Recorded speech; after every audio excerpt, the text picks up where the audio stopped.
A lot I want to cover on the broadcast today, including how would you characterize the Washington Post story over the weekend, Judah? Text messages between Board of Visitors members published in the Washington Post over the weekend.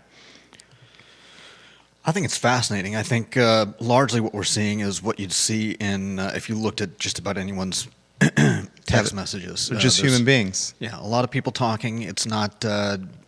I feel like this article is making this out to be this grand conspiracy between Youngkin's office and the conservative Youngkin-appointed members of the Board of Visitors. When in reality, you see Hardy sending texts to Sheridan. You see, I think, just what you would expect to see from a group of intelligent people who are dealing with a lot of insanity brought on by the Department of Justice and all the things that have been thrown at UVA in the last year or two. A lot to cover. I think that's a pretty darn good take. The interesting storyline to me was the fact that the Washington Post was reporting on what I thought were inconsequential text messages instead of reporting on the more significant story, the Freedom of Information Act documents the Jefferson Council published in the middle of last week that still has got no attention. Yeah. That, I think, is the more significant story. Like and share the show, like and share the show. Chandler Morris, ladies and gentlemen, has been denied a 7th year of play by the NCAA. Interesting time for Danny Kaelin, the backup quarterback, to enter the transfer portal and commit to Nebraska. Danny Kaelin and Anthony Calandria will compete for the same job. Yes, 2 UVA guys competing for the same job, the Nebraska Cornhuskers. So much to cover and more. A protest over the weekend, Judah. Did you see that? Oh yeah, I walked by people carrying signs and explained to my parents what was going on. I'm curious to hear what your explanation to your parents was. A man of reasonable, I think, very practical common sense, Judah Wickower. Unemotional common sense. Let's have some fun today.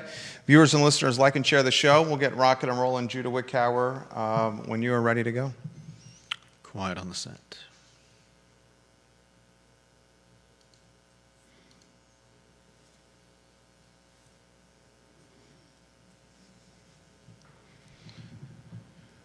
Welcome to the I Love CVille show, guys. My name is Jerry Miller. Thank you kindly for joining us on a Monday afternoon in downtown Charlottesville. It's the water cooler of content and conversation for Charlottesville, Albemarle County, and Central Virginia. So much to cover on the program, including Jeff Bezos' newspaper, The Washington Post, leaking text messages.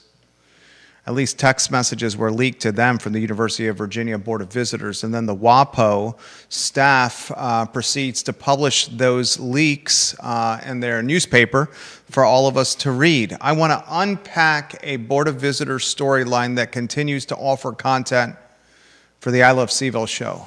The Board of Visitors members, those that were Democrats and those that were Republicans, communicating back and forth, and that nuance and that topic matter was printed into maybe the second most, third most significant newspaper, fourth most significant newspaper in the country. I mean, still, I would think the paper of record for the country it's a toss-up between the Wall Street Journal and the New York Times. And then in the third slot, is it the Washington Post, Deep Throat? Is it the Washington Post, John Blair? Is it the LA Times in the third slot? The fact that Bezos owns the Washington Post offers a little cachet to the publication. We'll talk that storyline, give you the who, what, when, where, why, as the Board of Visitors proves yet again to be a position that why in God's name would you take free work for crossfire and microscopic attention. I think the true storyline, at least from my standpoint, is the fact that the Washington Post chose to publish text messages between board members over the last years, as opposed to highlighting the Freedom of Information Act documents, the FOIA documents from the Jefferson Council that clearly outlines the scandal of UVA Health. It's no secret that UVA Health is an advertiser of many legacy media platforms. Maybe that advertising allocation is buying UVA Health system, No accountability with legacy media. That story on today's program. How about Tim Hafey on the record saying that Scott Beardsley's time at the University of Virginia is extremely numbered. He does highlight, Tim Hafey, that Beardsley is going to get a nice little payday. But his expectation, Hefey's an established attorney, is that Beardsley's days in Cars Hill are numbered. And how about the Augusta Free Press publishing an analysis on Beardsley's resume and how Scott Beardsley's resume was scrubbed of diversity, equity, and inclusion over the last 12 months? Seems to be a non-starter of a story there. We'll unpack that with Judah Wickower. That's the voice you hear off camera. A lot we're going to cover on the broadcast, including a protest that happened over the weekend, including Chandler Morris denied a 7th year of eligibility by the NCAA, including now former UVA football quarterbacks, Danny Kalin and Anthony Calandria, fighting for the starting job, not in Charlottesville, but with the Nebraska Cornhuskers. Goodness gracious, it's a wild time to be a content creator. We'll give some love to Charlottesville Sanitary Supply, 61 consecutive years in business. Charlottesville Sanitary Supply and their sister division, Charlottesville Swimming Pool Company, are men and women of integrity. The Vermillions are the owners of these brands. They've been Albemarle County residents for 5 generations and business owners for 3 generations, online at East High Street, or in person at East High Street, and online at CharlottesvilleSanitarySupply.com and CharlottesvilleSwimmingPoolCompany.com. Judah Wickower's studio camera. Actually, don't go to the studio camera because you still have the Real Talk with Keith Smith branding. Don't sweat that. Let's just go to the 2-shot here. We did have a special edition of Real Talk with Keith Smith at 11:30. As Keith Smith is back in Charlottesville. The program returns to its normal day and time, 10:15 a.m. on Fridays. And this Friday, he's got Scott Morris and John Ralston on the show. Scott Morris, a lender, John Ralston, a closing attorney, as we look at 2026 real estate in our area, an interest rate environment that many are predicting is going to be in the mid-5s. That's going to have an impact on things. A lot I want to cover on the broadcast, Judah, 2-shot, and we'll get to topics du jour on the show today. Which topic most intrigues you, Judah Wickower, and why? It's definitely the FOIA text messages. It's a lot, obviously. If you've looked at the actual link to the text messages, something like 950 pages worth of text. But the story is fascinating. I mean, you've got all these people acting like this is some type of grand conspiracy between the Republican members of the Board of Visitors and the office of Glenn Youngkin. I just don't see that. You look at the fact that some of the people that are talking to each other are people like Hardy, who is the former rector and a Democrat, and he was appointed by the previous governor, and he's on record in these FOIA text chains talking to Rachel Sheridan, who one would think is firmly on the Youngkin Republican side of whatever you're trying to turn this into. And so I think that this is just a chain of human people in a tenuous situation, as we all know from the last year or so of the DOJ pounding UVA, wanting them to make changes, whether or not there was a conspiracy to oust Jim Ryan.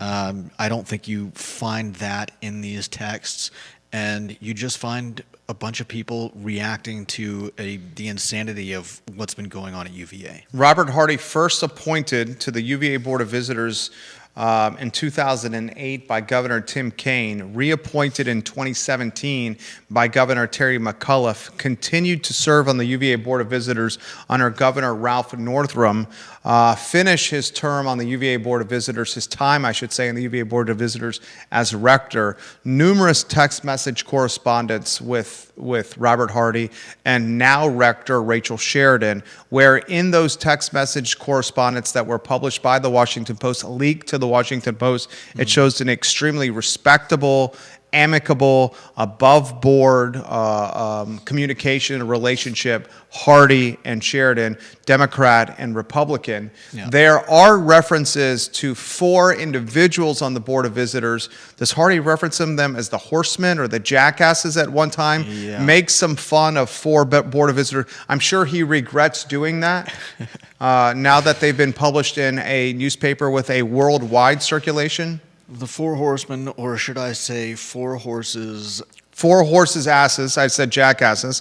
Hardy calls 4 men on the board. I would imagine those 4 led by the now fired Board of Visitors member Bert Ellis. He's often asking for help from Sheridan to address these 4 horsemen. I'm going to use that term. I don't think the 4 horsemen are mentioned. They're not identified, They but we are. can put 2 and 2 together. And They do use the terminology MAGA on repeated occasions in these text messages. MAGA motivated, DOJ motivated, Robert Hardy's text message words, not mine. writing to Sheridan. I mean, you know, if you look through the text messages, there is a lot of shorthand. You know, look at anyone who writes text messages a lot and has to text with a bunch of people.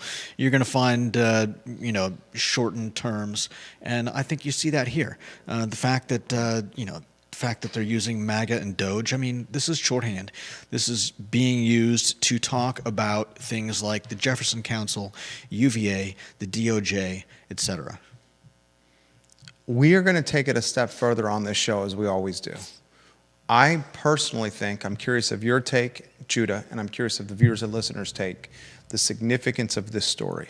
From my standpoint, Robert Hardy, Rachel Sheridan corresponding with each other, other board members corresponding with each other via text message, having those text messages leaked to the Washington Post, and the Washington Post posting or publishing this story and it's on its website and its print editions. For me, it's a non-story. I think the true story here is who is doing the leaking, who is suggesting to the Washington Post to Freedom of Information Act request this correspondence. Someone is clearly tipping off Post reporters on the skeletons, or what is perceived to be the skeletons, at the University of Virginia. And whoever is doing this is doing it with an agenda. That's the first true piece of news I want to unpack. If we remember, when Bert Ellis was fired by Glenn Youngkin in 2024, it's 2024, right? Or was it in 2025? Let me do a quick Google search here. This is all running together. Bert Ellis, when was Bert Ellis fired by Youngkin? Bert Ellis was fired by Glenn Youngkin in March of 2025. Prior to the firing of Bert Ellis, Youngkin appointed Bert Ellis. There was a story in the Washington Post that was published that made Bert Ellis, at least in print or on its website, look bad. There was body cam footage from years before 2025 of Bert Ellis interacting with a police officer on the UVA corner in front of the restaurant he co-owns, the White Spot, where he is a managing partner. And if you just look at this body camera footage at cursory glance, it makes Bert Ellis look antagonistic. Yeah. The reality is, as you dig deeper, it shows it's really Bert Ellis having a respectful conversation with Charlottesville police officers and not using profanity. Frankly, he's interacting with the police officers, as we all should, in this body cam footage. So it was a smear campaign done by someone leaking to a reporter at the Washington Post, multiple reporters at the Washington Post, to try to tarnish the image of Bert Ellis, which was then used as a smokescreen or as a leverage point by Glenn Youngkin to fire his hand-appointed Board of Visitors member because he was too bombastic, when the reality is Ellis was bombastic from day one prior to being appointed. Youngkin knew what he was getting here. So using that logic, and then you jump in, Judah, I would like to know who continues to leak this information to the Washington Post and what is their agenda. Clearly, the leak is someone that has a motive, and I would think that motive is one to insulate, protect, preserve Jim Ryan and his brand. I'm going to unpack that. Judah Wickhauer, anywhere you want to go. Do you think this is just misdirection to keep people from looking at The health system story? Yeah. You can go that road. That's a possibility. I mean, you drum up a big story. This is a fairly long article meant to bring out the anger of different sides, make this into a Political lightning rod. Us against them. But I really, you've said it as well. I don't really see anything here. This is, they throw in some stuff about gender affirming care. They throw in the stuff about DEI, but that was on the way out anyways. The DOJ was directing things at that point. I think everybody was on damage control mode, and to say that the Board of Visitors members were collaborating or having some type of illicit contact with each other, discussing these things is, I think, you're pushing too far. I got an email over the weekend, ladies and gentlemen, from an attorney, and I have yet to correspond with him. This was on Saturday afternoon. This was from an attorney that was the primary Freedom of Information Act guy for the Jefferson Council. I have yet to even forward this to Judah. I'm going to forward it to you now. He sends me a paragraph of information and intel that's in your inbox if you want to read it, on the Freedom of Information Act request that the Jefferson Council did to uncover the detailed scandal with UVA Health. I am considering welcoming or at least inviting this attorney onto the I Love CVille show. He is an out-of-market attorney, so this would be something that would be done via Zoom or digitally, and to just get his take, this attorney's take, on what's going on with UVA Health and that scandal. I think the bigger storyline here, then we're going to open it up to you, the viewer and listener, to take your thoughts and your ideas on the Washington Post coverage over the weekend on leaked text messages to the Post. The bigger story for me is this. It's not the text messages, which shows normal people communicating in text message fashion. It's not Robert Hardy, the hotelier, the resort owner, the philanthropist, the fundraiser, the big money donor to the UVA, University of Virginia, its athletics department, having he and his wife on the nameplate of a building in the athletic department. That story is a non-starter to me. Robert Hardy didn't like people on the Board of Visitors. Great. I don't like a lot of people out there, and people don't like me. And people correspond about me, and I correspond about them. That's called being human. Does he regret calling 4 people on the Board of Visitors horses' asses? Probably he does right now, because he's a Virginia gentleman. But did Robert Hardy do anything wrong? No. Did Rachel Sheridan do anything wrong? No. The bigger story for me is this. Why is the Washington Post choosing to report this non-starter of a story instead of what happened this past week with the Jefferson Council and the Freedom of Information Act request with the UVA Health System scandal? And I stand by this statement.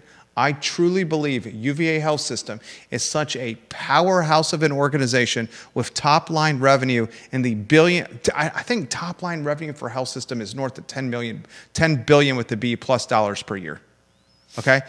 They are such a heavy hitter of an organization in the Commonwealth of Virginia that their advertising placement and their powerhouse revenue is earning them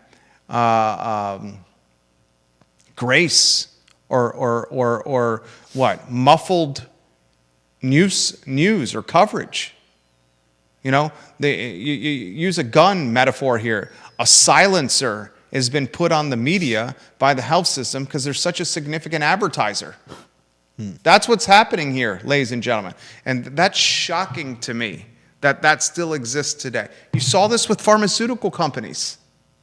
Pharmaceutical companies have this kind of, certainly during COVID, we saw this with pharmaceutical companies, the impact these pharmaceutical companies had with influencing the media cycle and politicians. We're seeing this here in Charlottesville. That's power. That is power, ladies and gentlemen. Absolute power right there. Comments, we'll put them in the feed. We'll relay them live on air. This is from number one in the family, Deep Throat. Deep Throat says the reason the Washington Post is going with the text messages is because they are taking dictation from a source. Clearly someone on Team Jim Ryan. Wonder who the source is. Just comes down to the fact that most newspapers these days employ stenographers rather than reporters. Very well said, Deep Throat. Ginny Who, thank you for the retweet. Like and share the show. Like and share the show. If you have a comment, put it in the feed. I'll relay them live on air. John Blair's got a comment. Number two in the family. Good to see John Blair over the weekend at the UVA squash match. The men's squash team at the University of Virginia, led by head coach Mark Allen, absolutely dismantled visiting Princeton University 7-2 in a matchup of top 10 programs. Very impressed with what Mark Allen and UVA Squash are doing. John Blair, some notes on newspapers. Yes, the Washington Post is third in America in terms of daily newspaper simply by virtue of Jeff Bezos' ownership. I point this out because the daily newspaper in Pittsburgh, it was announced it will cease publication in May of this year. No online or print content. It will go out of business. Pittsburgh is the 28th largest MSA in America. Also on January 1st, the Atlanta Journal-Constitution ended its print edition. Atlanta is the 8th largest MSA in America. John Blair is exactly right on what he publishes per usual on the I Love CVille network. I was corresponding with Deep Throat last week, and Deep Throat made the comment, John Blair, that the billionaire that's saving the Daily Progress with his $50 million infusion into Lee Enterprises, now becoming the top dog at Lee Enterprises, the owner of Lee Enterprises, perhaps he should have waited and purchased the Pittsburgh Post-Gazette instead of Lee Enterprises. Maybe he goes after the Pittsburgh Post-Gazette as well. The guy is a billionaire. He owns the Pittsburgh Penguins, the hockey team in the National and the NHL. So if you're the billionaire that's trying to save journalism, and in a lot of ways, not just saving journalism, but propping up your other businesses, your many other businesses that you own by positively featuring them in print and or giving them free or discounted advertising in digital and print publications, maybe you go after the Pittsburgh Post-Gazette as well, because you have a hockey team in Pittsburgh that needs coverage to drive fan engagement and brand exposure. So I appreciate the comments there from John Blair and from Deep Throat. We should have a countdown or a clock of when the UVA Health System story is actually covered by some platform of merit besides the I Love CVille network, because right now it's been nearly a week since it's been covered. Yeah. The news broke on Tuesday of last week. And Judah, when you read the email I forwarded you by the attorney who led the FOIA charge for the Jefferson Council on uncovering the 239 documents on that detail what happened at UVA Health, your thoughts on whether or not we should welcome this attorney onto the talk show via Zoom? Oh, 100%. I mean, he brings up some questions that we've asked ourselves about the fact of, why was the request for the body cam footage of Burt Ellis so accurate to the time when for making him look bad? Who knew about it? It's a very specific request. Also talks about they were asking for expense reports for Ellis and Wetmore. Obviously a nothing burger, but it's like who's directing them to ask these questions? Yeah. And I think he has some interesting things to say. He also is just talking about he's the FOIA guy. This guy is going to. He sounds like a bulldog. This guy seems tenacious, and I appreciate that. He's going to keep at it until he gets the information. Yeah. And I'm glad that we have an institution like the Jefferson Council that will take a bite and shake and see what falls out of the pockets. All right, you know what? We'll email him. I'll copy you on the email. We'll get the attorney that led the FOIA charge for the Jefferson Council on the show. At least invite him and put the ball in his court. He reached out to us without us reaching out to him. Don't know how he found my email address, but props to him. Granted, if he's finding 239 pages of FOIA documentation or discovering it or bringing it to light, he probably can find my email address with no problem, right?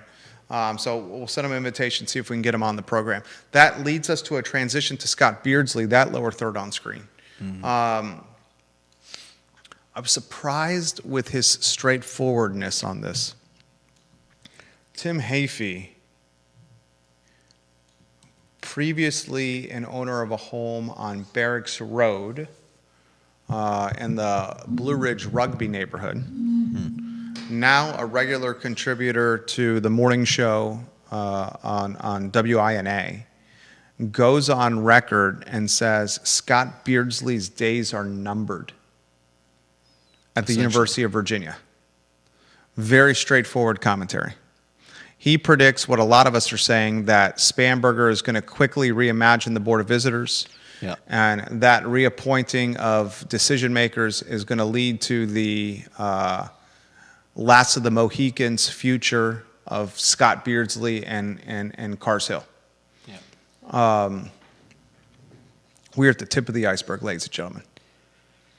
The tip of the iceberg. And speaking of the WINA team, and the lead slot right now on CVille right now is this headline: UVA Health Medical Center again in Becker's 100 Great Hospitals in America. That is the lead story on CVille right now. Not anything to do with the FOIA, but that UVA Health Medical Center is one of the 100 greatest hospitals in America.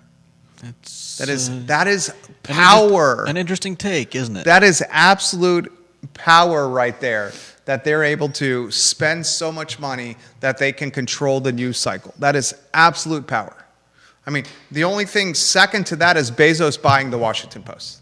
I mean, Beardsley storyline, Judah Wickhauer, the show is yours. Yeah. I think Heafy says what everybody's thinking. We're all just waiting to find out what the outcome is going to be. We know that there are empty seats for Spanberger to fill on the Board of Visitors. I think the big question is when or how quickly she starts clearing out board members that she doesn't like, and from there, we'll see if they're just going to go straight for the jugular and try to get rid of Beardsley right away. There's the Augusta Free Press publishing coverage over the weekend on Scott Beardsley's CV, his resume, and how he scrubbed diversity, equity, and inclusion mentions from his resume throughout 2025 to make his CV, his resume, more appealing to Board of Visitors members, and or in case it was released to the public, the folks in the Augusta Free Press story used the Internet Wayback Machine to find Scott Beardsley's CV, his resume from years ago, and how it was presented and how it's changed. And they used that change in presentation to depict that this isn't truly an academic, that this is more a businessman playing the game we call politics to be named president of the University of Virginia, which was an ambition or a goal of his all along. I'm curious at your take on the Augusta Free Press reporting that we'll get to. They also questioned the Augusta Free Press, the reporting, Scott Beardsley's citations of publications, and they basically call out Beardsley as being someone who, I mean, mercenary, wanted the job, did what he could to get it. Stretched his resume or downright lied on his resume is how I read it. I usually like a lot of what Augusta Free Press has to say. Very left-leaning in its ideology. Sometimes. Chris Graham is without question the publisher left-leaning. Chris would say that. But not all the reporters are. But even he has had some. I've found him to have some good moderate takes on things. He certainly goes after the University of Virginia. But here, I think. I've seen some of the arguments for and against some of the accusations they're making, and it just seems like they're reaching really far on this.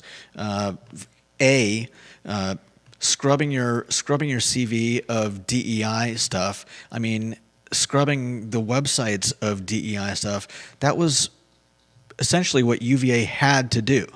And anybody, especially the dean of the business school, is going to be the first one to comply with something like that. So I don't find it surprising that he would scrub DEI from websites, CVs, whatever. Then you've got the fact of him making changes to his CV and them acting like it's some big deal to, I don't know, either hide things or to create in himself the look as the best candidate for the job of president.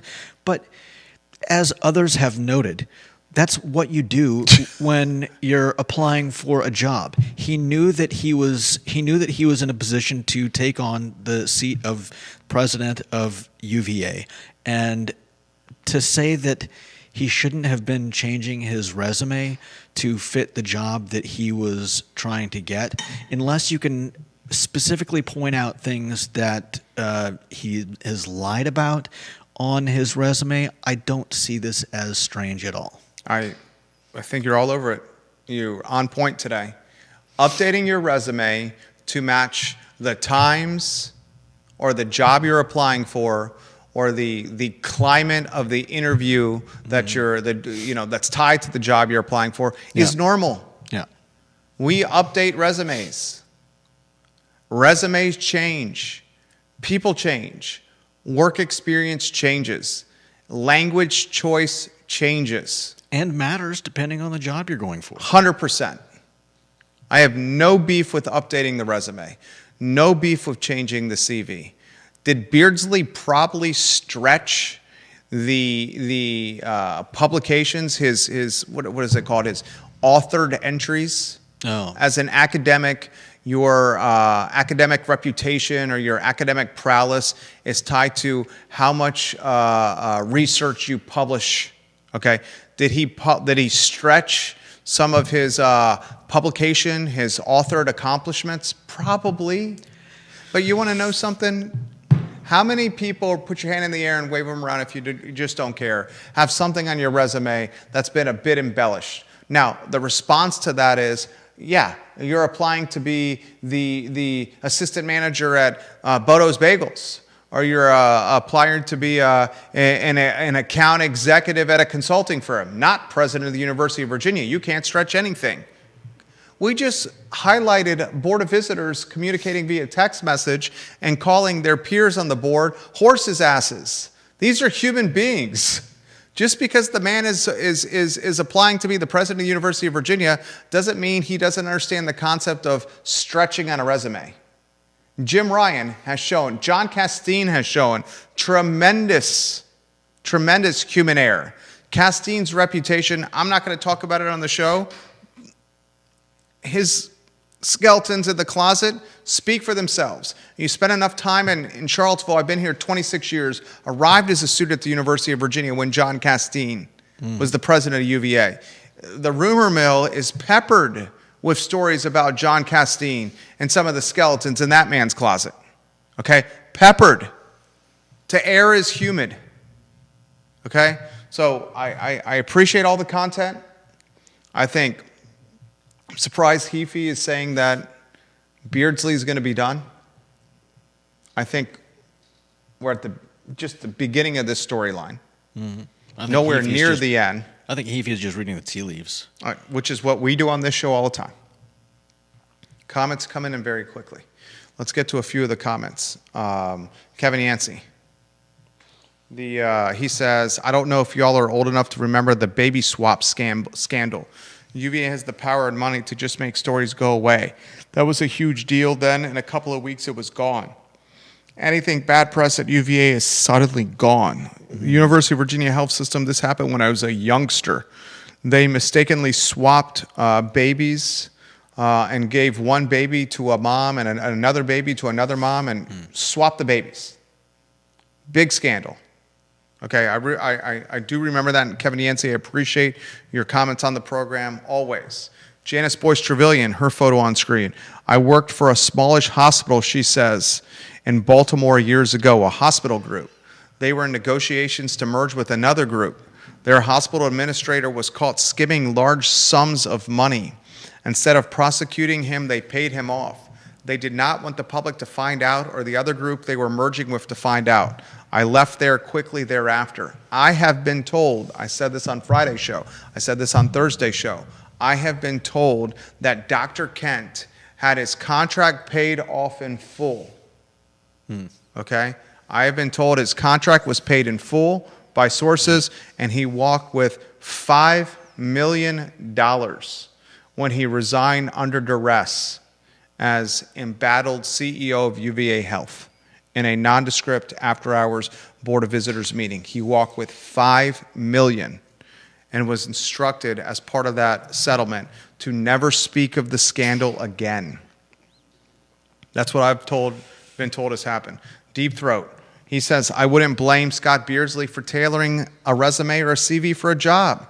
Reminds me of something that happened to my wife. She applied for a grant a few years back. Reviewers were like, this is good, but tell us more how this serves DEI objectives. It didn't really, but she came up with some word salad. Then all grants were put on hold by Trump. A couple months later, she's told, we are turning this grant back on, but do us a favor and take out the word salad on DEI. That reminds me of the tenant we had that was in biotechnology that got behind on their rent. We had to sell their equipment for pennies on the dollar.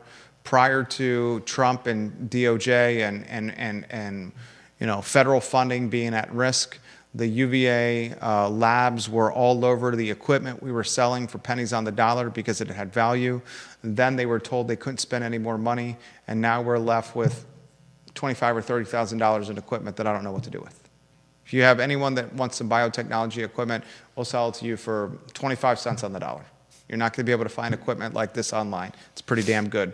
We'd love to recoup some of our lease losses, ladies and gentlemen.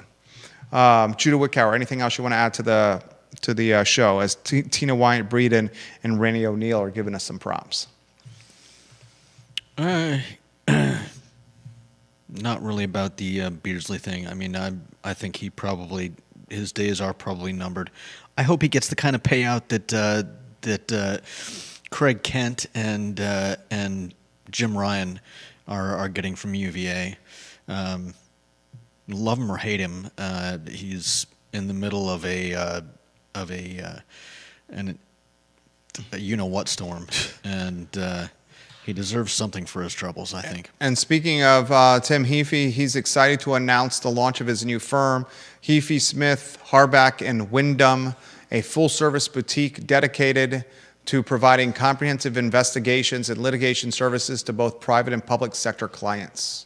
Congratulations on your new namesake law firm, Tim. Respect for you, sir. Next headline, Judah Wickower, what do you got? Next up, we have a story about a company trying to build a new gas plant in Fluvanna County. Set the stage, Judah Wickower.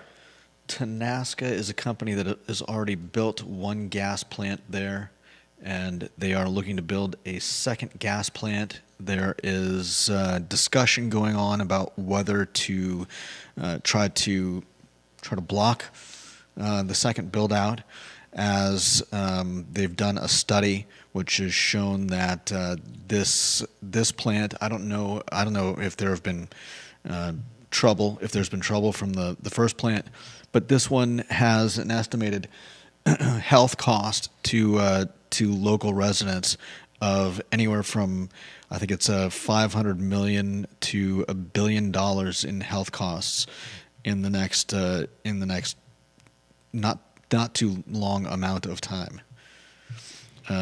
That's quite a bit. Over the plant's estimated 30-year lifespan, costs could total between $500 million and $1 billion in health-related, people getting asthma, people having problems breathing, the types of things that you are glad you find out about before you allow a company to start building. So I hope that if these health-related cost estimates are correct, that there is some serious discussion before moving on with this project. Amen, brother. Amen, brother. Next headline, Judah Wickower, what do you got? Let's see. We've got There's a great story, a good UVA story. UVA students are helping to keep 50-year-old Heartwood Books open, as the original owner is. Is that on Elliowood Avenue? Yes, Yeah. it is.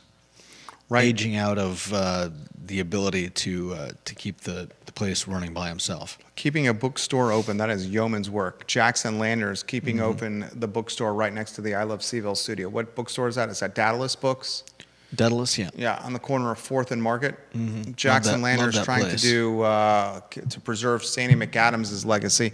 I want to give some love to Conan Owen, Sir Speedy of Central Virginia. Conan Owen of Sir Speedy of Central Virginia is who you contact for anything signage related, anything direct mail related, anything lanyard related, vinyl lettering related, banner related. He has helped our tenant portfolio, 24 doors, with our tenants and their signage needs.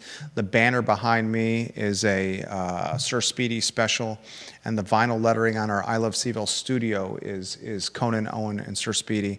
Locally owned and operated, Darden graduate, A-plus guy, Conan Owen, Sir Speedy of Central Virginia. One other tidbit I'd like to get out of the notebook: Chandler Morris denied a 7th year of eligibility. How's this for an interesting wrinkle? Chandler Morris, who wants to quarterback the Virginia football team for a 7th year, it would be a 7th year of playing college football, denied over the weekend by the NCAA. The backup quarterback for the University of Virginia, Danny Kalin, entered the transfer portal despite being a contender for the starting job here in Charlottesville. He's transferring to Nebraska, the college that initially recruited him and signed him out of high school. Now Danny Kalin will battle for the starting job with the Nebraska Cornhuskers with another former UVA quarterback, Anthony Calandria. Calandria transferred from UNLV, where he was the Mountain West Player of the Year, to Nebraska. So Kalin and Calandria toe-to-toe for the starting job in the Cornhuskers program, both of them former University of Virginia quarterbacks. What a wild, wild time to be tied to the University of Virginia and colleges and universities in our country. Judah Wickhauer, job well done by you. Tomorrow's program, the Jerry and Jerry Show at 10:15 a.m., the I Love CVille Show at 12:30. We are making a push, if you have not noticed, of publishing as much news as possible on the I Love CVille network as we reinforce our position as the water cooler of content and conversation in Charlottesville and Central Virginia. For Judah Wickhauer, my name is Jerry Miller. So long, everybody.